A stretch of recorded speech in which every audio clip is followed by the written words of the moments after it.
नमस्कार दोस्तों, स्वागत है आपका आपके अपने YouTube चैनल मेंस एजुकेशन में।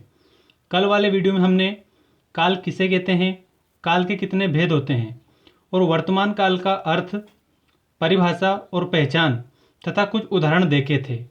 आज हमारा ये भाग 2 है, जिसमें आपको भूतकाल की परिभाषा, उसका अर्थ, पहचान और भूतकाल के भेद उदाहरण सहित बताए जाएंगे। जो ये वीडियो है कक्षा 6ठी से लेकर के तो 8वीं तक के विद्यार्थियों के लिए महत्वपूर्ण है और कंपटीशन एग्ज़ाम के लिए भी काफ़ी इम्पोर्टेंट है, क्योंकि काल जो टॉपिक है इससे रिलेटेड प्रश्न कई परीक्षाओं में पूछे जाते हैं। विशेष रूप से आपको इस वीडियो के माध्यम से ये बताया जाएगा कि जो भूतकाल है इसकी पहचान क्या है। तो आइए शुरू करते हैं आज का हमारा महत्वपूर्ण टॉपिक।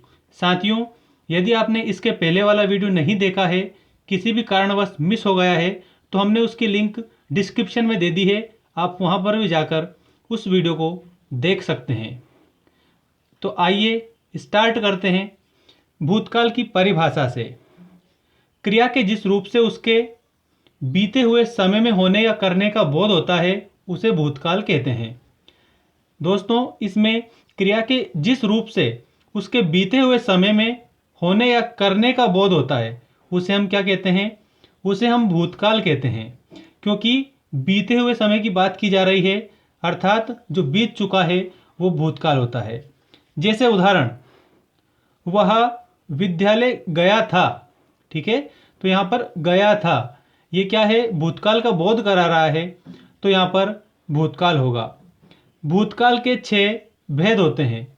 भूतकाल के कितने भेद होते हैं तो आपको इसमें बताना है कि जो भूतकाल है उसके 6 भेद होते हैं। ठीक है, अब 6 भेद कौन कौन से हैं। सबसे जो पहला भेद है वो है सामान्य भूतकाल। दूसरा भेद है आसन्न भूतकाल। तीसरा भेद है पूर्ण भूतकाल और चौथा भेद है अपूर्ण भूतकाल। पांचवा भेद है संदिग्ध भूतकाल और छठा भेद है हेतुमद भूतकाल। जो ये वीडियो है आपके लिए बहुत ज़्यादा इंपॉर्टेंट होने वाला है, क्योंकि इन 6 भेद की आपको परिभाषा उदाहरण सहित बताई जाएगी और बिल्कुल आसान तरीके से बताई जाएगी ताकि आपको बिल्कुल समझ में आ जाए। तो आइए सबसे पहले हम देखते हैं सामान्य भूतकाल किसे कहते हैं। सामान्य भूतकाल किसे कहते हैं, सामान्य भूतकाल की पहचान क्या है। सामान्य भूतकाल क्रिया के जिस रूप से कार्य के भूतकाल में सामान्य रूप से होने का पता चले उसे सामान्य भूतकाल कहते हैं।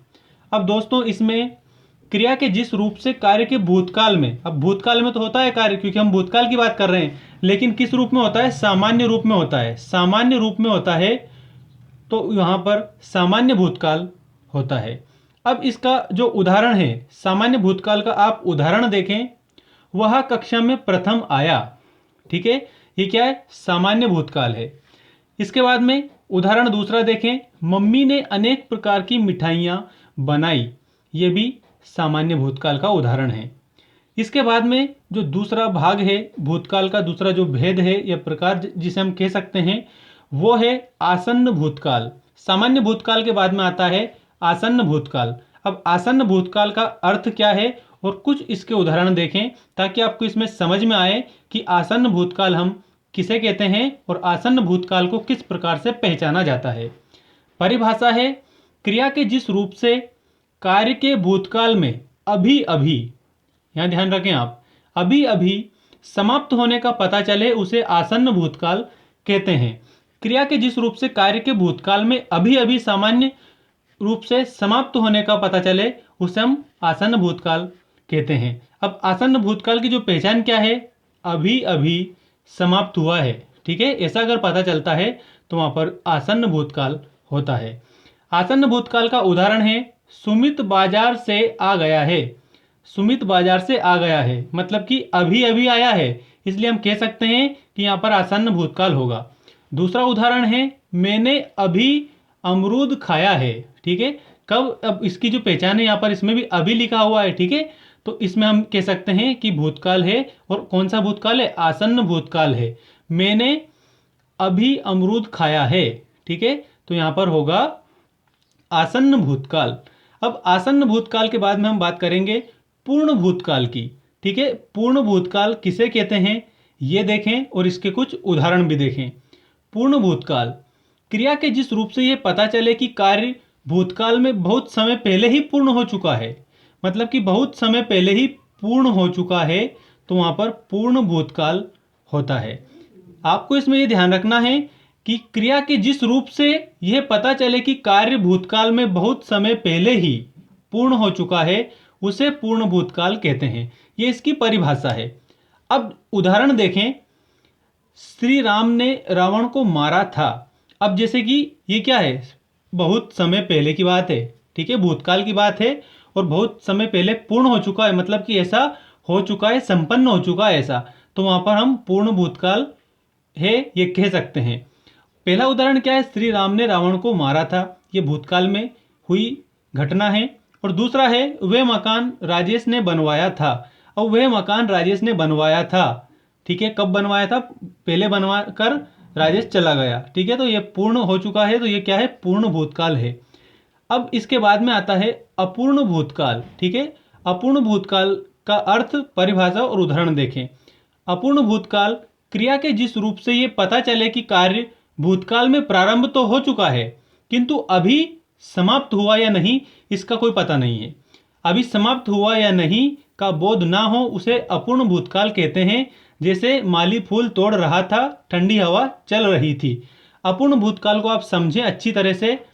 क्रिया के जिस रूप से यह पता चले कि कार्य भूतकाल में प्रारंभ तो हो चुका है, किंतु अभी समाप्त हुआ या नहीं इसका बोध ना हो। ठीक है, समाप्त हुआ या नहीं इसका अगर पता नहीं चले, तो वहां पर क्या होगा, अपूर्ण भूतकाल होगा। उसे अपूर्ण भूतकाल कहते हैं। जैसे माली फूल तोड़ रहा था, ठंडी हवा चल रही थी। अब माली फूल तोड़ रहा था, अब माली ने फूल तोड़े या नहीं तोड़े इसका कोई पता नहीं है, लेकिन माली को देखा था फूल तोड़ते हुए। अपूर्ण भूतकाल का बोध है इसमें, तो हम यहाँ पर कह सकते हैं कि अपूर्ण भूतकाल है। और ठंडी हवा चल रही थी, अब ये पता नहीं है कि ठंडी हवा चल रही थी तो समाप्त हुई है या नहीं हुई है। ठीक है, तो यहाँ पर होगा अपूर्ण भूतकाल। अब अपूर्ण भूतकाल के बाद में हम बात करेंगे संदिग्ध भूतकाल की, और संदिग्ध भूतकाल के बाद में हम बात करेंगे हेतु हेतुमद भूतकाल की, जो कि परीक्षा में कई बार पूछा जाता है। अब संदिग्ध भूतकाल देखें कि संदिग्ध भूतकाल हम किसे कहते हैं। साथियों, क्रिया के जिस रूप से कार्य के भूतकाल में पूर्ण होने का संदेह उत्पन्न हो। अब यहाँ पर ये आप गौर करेंगे, संदेह उत्पन्न हो रहा है, मतलब कि संदिग्ध भूतकाल है यहाँ पर। और ये जो कार्य है ये भूतकाल में पूर्ण होने का संदेह हो, मतलब कि बहुत पहले होने का संदेह अगर होता है, तो उसे हम क्या कहते हैं, संदिग्ध भूतकाल कहते हैं। यही इसकी पहचान है। उदाहरण देखें, कवि ने कविता सुनाई होगी। अब जो कवि है उसने कविता सुनाई होगी, जैसे हीरानंद जी ने कविता सुनाई होगी, वो कवि थे। ठीक है, तो कवि ने कविता सुनाई होगी और वह दिल्ली से लौट आया होगा। ठीक है, वह दिल्ली से लौट आया होगा, तो ये क्या है, संदिग्ध भूतकाल है। इसका जो संदेह उत्पन्न हो रहा है कि दिल्ली से लौटा या नहीं लौटा ये मालूम नहीं है, लेकिन संदेह है कि लौट आया होगा। तो जहां पर क्रिया के जिस रूप से कार्य के भूतकाल में पूर्ण होने का संदेह उत्पन्न हो, उसे संदिग्ध भूतकाल कहते हैं। जैसे कवि ने कविता सुनाई होगी और वह दिल्ली से लौट आया होगा। अब इसके बाद में हम बात करेंगे हेतु हेतुमद भूतकाल। हेतु हेतुमद भूतकाल की जो परिभाषा और अर्थ इस प्रकार है। क्रिया के जिस रूप से कार्य के भूतकाल में होने का संकेत तो मिले, परंतु किसी कारणवश कार्य ना हो पाया हो, उसे हेतु हेतुमद भूतकाल कहते हैं। अब इसमें संकेत मिलता है, लेकिन जो कार्य है वो क्या होता है, किसी भी कारणवश पूर्ण नहीं हो पाता है, संपन्न नहीं हो पाता है, तो वहां पर क्या होता है, हेतु हेतुमद भूतकाल होता है। परिभाषा एक बार और देखें और समझें आप सभी। क्रिया के जिस रूप से कार्य के भूतकाल में होने का संकेत तो मिले, मतलब कि ये संकेत तो मिलता है कि भूतकाल में कार्य हुआ है, परंतु किसी कारणवश कार्य ना हो पाया हो। ठीक है, उसे हम हेतु हेतुमद भूतकाल कहते हैं। अब इसका जो उदाहरण है वो देखें आप। हेतु हेतुमद भूतकाल का उदाहरण, यदि तुम आ जाते तो मैं अवश्य चलता। यदि तुम आ जाते तो मैं अवश्य चलता, ये हेतु हेतुमद भूतकाल का उदाहरण है। ठीक है, और यदि कुत्ता ना भौंकता तो चोर घुस जाते। चोर कहाँ पर घुस जाते, घर में घुस जाते। हेतु हेतु मत भूतकाल में हमें बताना है, यदि कुत्ता ना भौंकता तो चोर घर में घुस जाते। ये हेतु हेतु मत भूतकाल का उदाहरण है। और यदि तुम आ जाते तो मैं अवश्य चलता, ये भी हेतु हेतु मत भूतकाल का उदाहरण है। साथियों, इसके बाद में आएगा भविष्यकाल। ठीक है, भविष्यकाल का अर्थ, भविष्यकाल की परिभाषा और भविष्यकाल के भेद सभी उदाहरण सहित आपको नेक्स्ट वीडियो में बताए जाएंगे।